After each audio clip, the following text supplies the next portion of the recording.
Hi everyone, hope y'all are doing well and having a great end to your weekend. I am recording this on Sunday evening. It'll post tomorrow morning, Monday at 8 o'clock. But I just want to go ahead and use this time that I've got right before the work week kicks back in to give you, just to talk to you a little bit about some things that are coming up and also to talk a little bit about some things that you've already worked on. So before I get into things that you have ahead of you, I do want to just commend you all on the work that you've done thus far in the class. I've really enjoyed reading through the discussion posts. I just finished grading the Unit 1.1 discussions. I really appreciated the work that you were doing with the different texts that were available for the unit, for that part of the unit, and I also really appreciated your creative, your personal narratives. I really think that those, again, I know doing that kind of work early on in the class can seem a little intimidating, but I really do think that, one, you all did some lovely work, and two, I think it serves as a way to kind of bond us a little bit as a group, especially as we move forward in the semester. So really lovely work. You all have your grades on the Unit 1.1 discussion board assignments. If you have any questions or concerns about that feedback, please reach out and let me know. I'll begin grading the Unit 1.2 tomorrow and getting you that feedback as well. Okay? So with all of that in mind, I do want to spend a little bit of time looking at what we have due this coming week. So this week you only have one assignment that is due, which I did purposefully because I wanted to give you a good bit of time to work on this first kind of major assignment for Unit 1. And the culminating assignment for Unit 1 is the literary criticism assignment. That is going to be due on the 9th. So it'll be this coming Thursday, that you'll want to have this completed, okay? So to talk a little bit about that assignment, let me go into Unit 1 and here, okay. So with this assignment, you're going to be asked to look really closely at a school of literary criticism. So schools of literary criticism, for those of you who are not familiar, they are different ways in which a text can be interpreted, or lenses through which a text can be examined.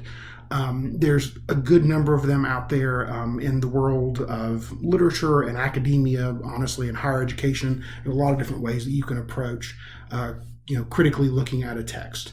For the purposes of this class, you're going to have just a few to choose from.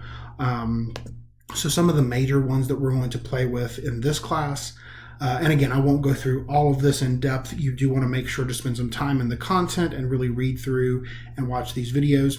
You're going to, of course, read our responses, one of the more obvious ones to take a look at. You will have ability to look at ethnic and cultural studies.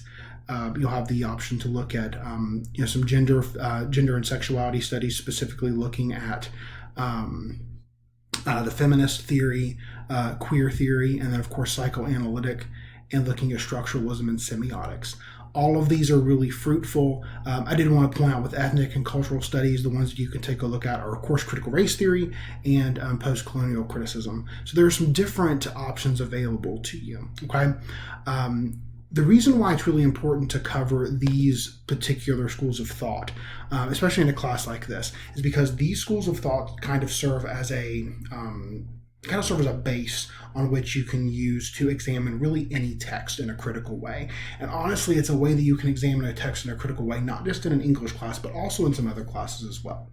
Of course, other disciplines have other ways of examining and critically engaging with text or with concepts, but a lot of the work that you're going to do within this part of the unit, one, it serves to foreground a lot of work that you're going to do ahead. These are things you're probably going to want to come back to and will need to come back to.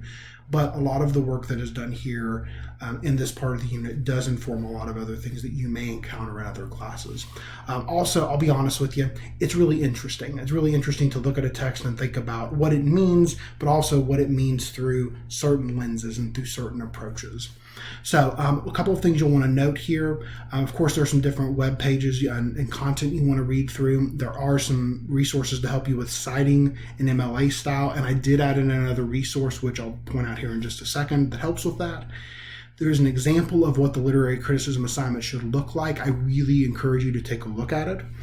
And then below here, you'll see all of the guidelines for this assignment.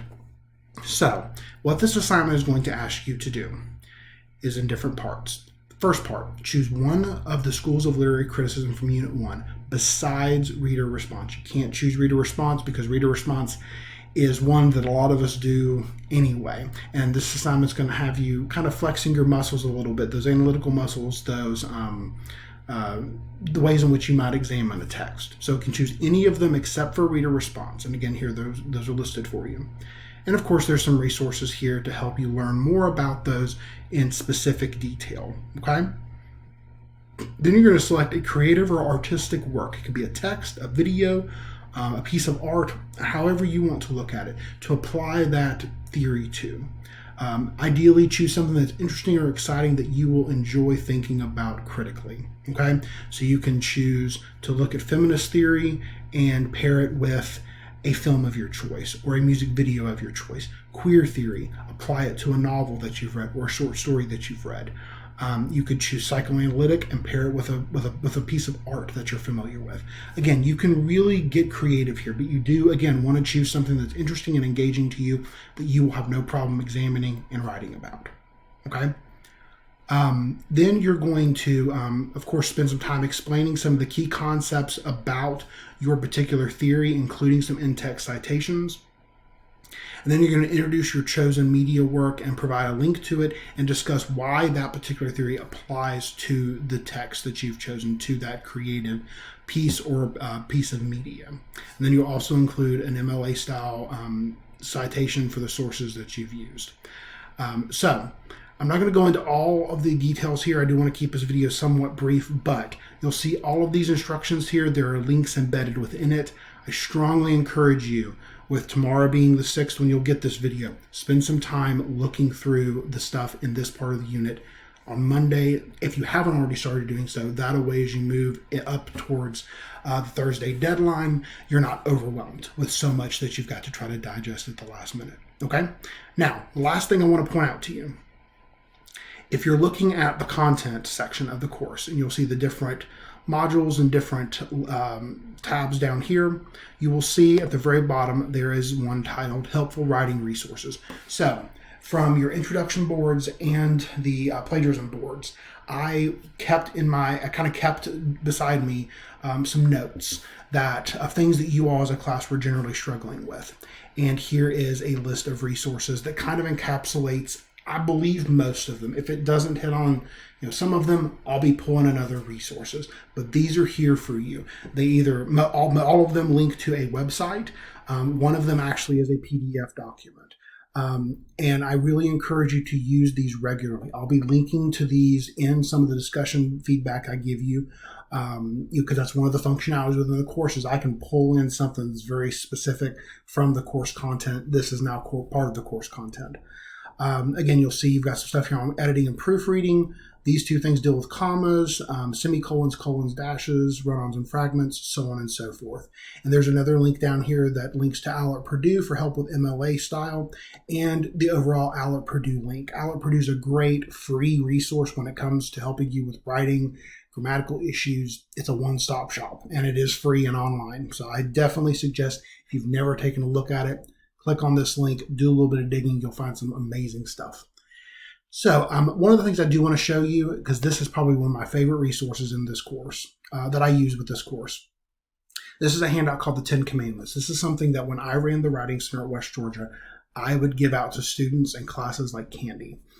This is a really good resource because for people who struggle with commas, and a lot of you are struggling with them at this point in the class, which is totally fine, I understand. This particular resource will give you different rules for using commas, and it'll give you the rule, and then it'll give you examples in context. So for some of you, I mentioned the comma after an introductory word group. If the introductory word group is less than 5 words, the comma is optional. If it's more than 5 words, if it's 5 words or more, then the comma has to be present. So you'll see some examples of that here. Having a comma in front of a conjunction. Having a comma to offset non-essential additions in a sentence. I mentioned that to some of you. Again, this is a really helpful resource. And what I love about it is, aside from the fact that you get the rule and you get examples, it's 2 pages. And this is never anything you ever need to memorize. I mean, if you do choose to memorize it, good for you. I'm not expecting it. I don't expect that for anything grammatical. or, very specific to writing. I mostly want you all to know that as you move throughout this class, you have resources available to you. Of course, things that I'm providing to you. You, of course, have the free tutoring available. You have the embedded librarians. You can, of course, email me. You've got a lot of resources and a lot of support to help get you through the class. So just kind of keep these things in mind as you move forward. Again, this coming week, only thing that is due is this coming Thursday, the literary criticism assignment, okay? If you have any questions or concerns about anything I've mentioned in this video, please let me know. I am always happy to help. I am only an email away, a phone call away. I'll do whatever I can to support you. All right? Take care of yourself. Look forward to seeing more great work from you in the days to come.